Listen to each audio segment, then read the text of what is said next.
بعد مکے والوں نے ہمارے نبی پر ظلم ڈھائے، 3 سال تک حضور کو تکلیفیں دی، گالیاں دی، پاگل مجنوں کہا، پتھر مارے، سب کچھ کہا، لیکن حضور نے پلٹ کر کسی کو بد دعا نہیں دی، کیونکہ یہ رحمت للعالمین ہے۔ سبحان اللہ، یہ رحمت للعالمین ہے۔ فرشتوں نے آ کے کہا تھا اے اللہ کے پیارے رسول، اگر آپ چاہیں، یہ مکے والے آپ کو ستاتے ہیں، یہ مکے والے آپ کو پتھر مارتے ہیں، یہ گالیاں دیتے ہیں، یہ پاگل اور مجنون کہتے ہیں، اگر آپ چاہیں تو ہم ان پر پہاڑوں کا، بارش کا عذاب نازل کر دیں، لیکن میرے پیارے نبی نے فرمایا تھا اے لوگوں، میں دنیا کے لیے زحمت اور عذاب بن کر نہیں آیا ہوں، میں تو ساری کائنات کے لیے رحمت للعالمین بن کر کے آیا ہوں۔ حضور نے کہا تھا آج یہ مکے والے مجھ کو پتھر مار رہے ہیں، لیکن ایک وقت ہوگا جب میں عمرہ کرنے کے لیے مکے آؤں گا تو یہی لوگ میرا کلمہ پڑھ کے جو مسلمان ہوتے ہوئے نظر آئیں گے۔ سبحان اللہ۔ حضور جب مکے میں داخل ہوئے نا، کعبہ شریف میں، حرم شریف میں، تو حضور نے سب کی آزادی کا اعلان فرما دیا۔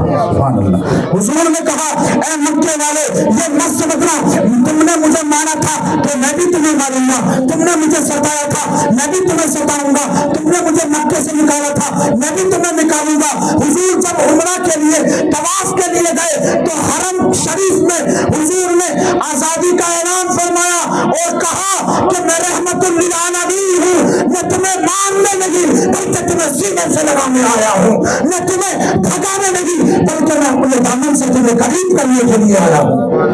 بلکہ مکے والے تو یہ سوچ رہے تھے کہ محمد آج پاور میں ہے، کیونکہ کسی کے پاس پاور آتی ہے تو وہ بدلہ لیتا ہے، لیکن اللہ اکبر، حضور نے بدلہ نہیں دیا۔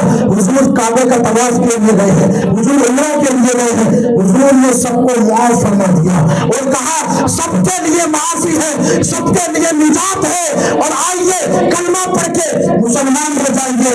اللہ اکبر۔ حضور کی وہ شان رحمت کو دیکھ کر مکے سے لے کے مدینے تک اور دنیا کی ہر جگہ تک حضور کی تعلیمات کا ایسا ڈنکا بجا کہ میرے پیارے نبی کے دیوانوں، اب جب حضور کعبے کا طواف کرنے کے لیے گئے تو پورے مکے میں اور کعبہ شریف میں بڑے بڑے جو ہے تصویریں بنی ہوئی تھی پتھروں کی، حضور نے ان سب کو جو ہے صاف کرایا۔ حضرت علی ساتھ میں تھے، کعبے کا دروازہ کھولا، اندر جتنی تصویریں تھیں سب کو باہر نکالا، اور حضور صلی اللہ علیہ وسلم نے فرمایا اب یہ کعبہ تمام بتوں سے پاک ہو گیا اور اب یہ کعبہ اللہ کی عبادت کے قابل بن چکا ہے۔ سبحان اللہ۔ تو عمرہ کرنے تو ہم بھی جاتے ہیں، لیکن حضور عمرہ کرنے کے لیے گئے تو کعبے کو تصویروں سے پاک کر دیا اور کہا کہ اب اس خانہ خدا میں قیامت تک اللہ کی بارگاہ میں طواف ہوتا رہے گا، اور اس خانہ خدا میں اب قیامت تک اللہ کی عبادت ہوتی رہے گی۔ ان کے قدموں کی برکت تھی کہ حضور نے مدینے کو بھی پاک فرما دیا اور حضور نے مکہ معظمہ کو بھی پاک فرما دیا۔ اللہ پیارے نبی کے پیارے دیوانوں، کعبے کے اندر آج سارے حاجی ہوں یا عمرہ کرنے والے ہوں، آپ نے دیکھا ہوگا کہ وہ گول گول چکر لگاتے ہیں، سب دوڑتے ہیں، سب طواف کرتے ہیں۔ آپ مجھے بتائیں طواف میں کیا کوئی سجدہ کرتا ہے؟ کوئی نہیں کرتا۔ رکوع کرتا ہے کوئی نہیں کرتا، صرف چکر لگاتے ہیں۔ تو یہ کیسی عبادت ہے؟ یہ کیسی عبادت ہے؟ نہ اس میں رکوع ہے، نہ سجدہ ہے، نہ قیام ہے، کچھ بھی نہیں ہے، صرف یہ گھومنا، دوڑ لگانا، یہ عبادت کیسے ہو سکتا ہے؟ آئیے یہ عبادت کی ہے، اپنے ایمان کو تازہ کیجیے۔ جب حضرت آدم علیہ السلام دنیا میں جنمگن ہوئے، اے آدم میرے گھر یعنی کعبے کی تعمیر کرو، اور جب حضرت آدم علیہ السلام نے کعبے کی تعمیر کی، اس کی دیواریں اونچی کر دی اور چمکا دیا، اچھے سے کعبے کو بنا دیا۔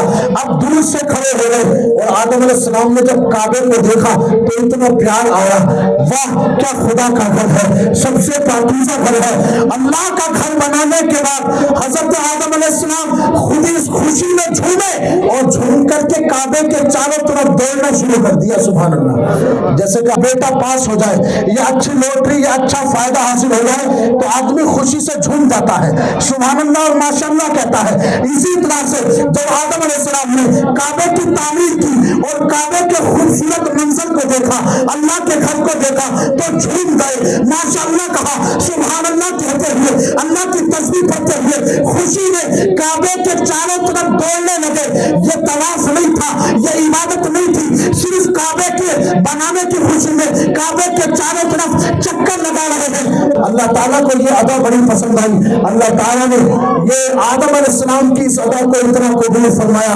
اور کہا اے آدم آج کعبے کو بنانے کے بعد اس کی خوشی میں جو تم نے اس کا طواف کیا ہے, جو چکر لگائے ہیں, یہ تیرا خوشی میں چکر لگانا اب قیامت تک کے لیے تمام انسانوں کے لیے میں نے عبادت بنا دیا ہے.